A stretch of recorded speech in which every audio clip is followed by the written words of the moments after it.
Hi, my name's Ilana, and I'd like to invite you to do some meditation with me. Whether you're a beginner or more experienced, it's all good. I think when we start learning meditation, we can put quite a lot of pressure on ourselves and find it hard. Um, when I started meditating a long time ago, back in the 90s, I remember that feeling um, of trying really hard to achieve something that I imagined I was going to achieve, some sort of blissed out transcendental state or some amazing experience of oneness with the divine, and not even knowing what that might be, and feeling a sense of force and pressure, making myself sit down in a spot quiet and going within, um, and waiting for something to happen. I feel like this is quite a common experience. It is something that I like to sort of break some of those walls down a bit. Whether you're a more experienced meditator as well, I think even then, we can still be putting that pressure on ourselves.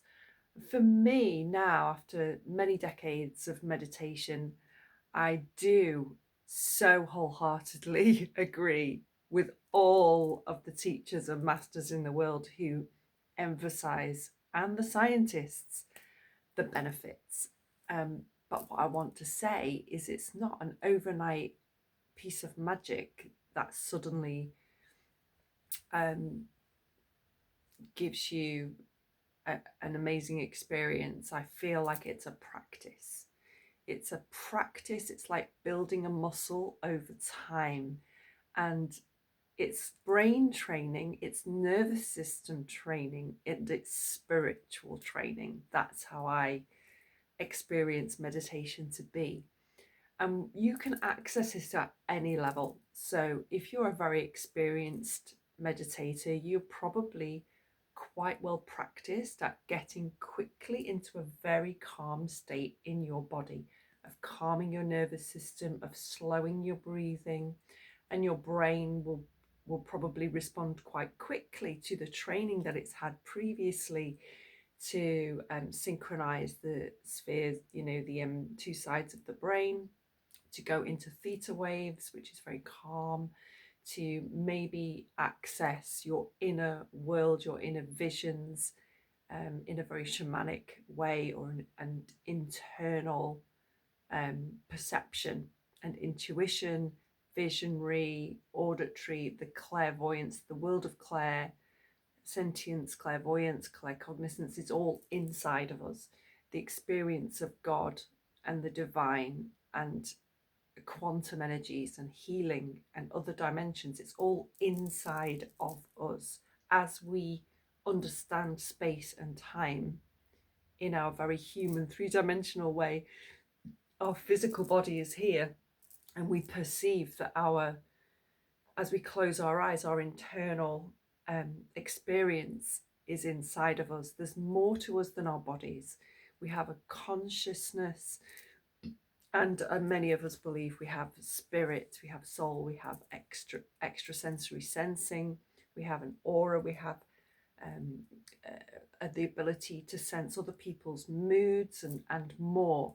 So, if you are an experienced meditator, maybe you're able to really engage with that in deeper and deeper ways and receive healing benefits, increased healing benefits, um, perhaps intuitive messages and guidance, perhaps have the ability to experience a kind of ecstasy and bliss that comes often with practice. Of course, some new beginners of meditation have amazing experiences, um, but I don't think that's the norm. I feel like normally, for most usually and most naturally, a lot of people find that those magical, amazing, intense experiences are not what they get initially when they start meditating. So I like to begin with the thought of what do I want from meditation? What am I trying to receive from this experience? And it can be anything, and it can be different on different days. So it might be that you just want some rest. You need some time to be quiet, to calm your nervous system, and that's a very valid reason to listen to some relaxation music or listen to a meditation and allow it to just wash over you. Um, there may be reasons such as to receive healing or receive guidance. You may be thinking that overall health benefits of a regular meditation practice are something that you want to commit to and give a good try to, for better breathing, to improve your lung capacity, for relaxation and stress relief, for mental calming and calming anxiety, and just to improve your heart rate, to be able to slow your heart rate down and improve your whole physiology through meditation. So there's a lot of reasons to give it a try or to continue with your meditation practice. Meditating with me, I encourage everyone to have a go with my online sessions, to meditate at home in your comfort of your own space, and not to put pressure on yourself to sit in a perfect lotus position, or with your perfectly straight spine, as a lot of meditators encourage you to do. Of course, that can come with practice, but it may not be available to you. And so please, if you're sharing meditation with me, I just want to encourage you to find a physical position that suits you. I spend quite a few meditations just lying down, even curled up on my side on the bed, if that's all that my body can manage that day. And to just allow yourself to practice deeper breathing, more conscious breathing, has so many benefits. And that's a valid reason to meditate in itself, to just, I just need to catch some breath. There's a lot of power in being able to expel stress with the breath and breathe in fresh energy. That's also a qigong practice, a yoga practice. So if you are meditating with me, please, you just do what works for you. And the joy of doing that in your own home is that you can be extremely comfortable. You can make noise with your out breath to relieve tension if that's what you wish. Group meditation online also works really powerfully, and group meditation in person works incredibly powerfully as well. When I use a shamanic drum very often, that gives a frequency of a beat which assists the brain to sink into a calm theta wave pattern.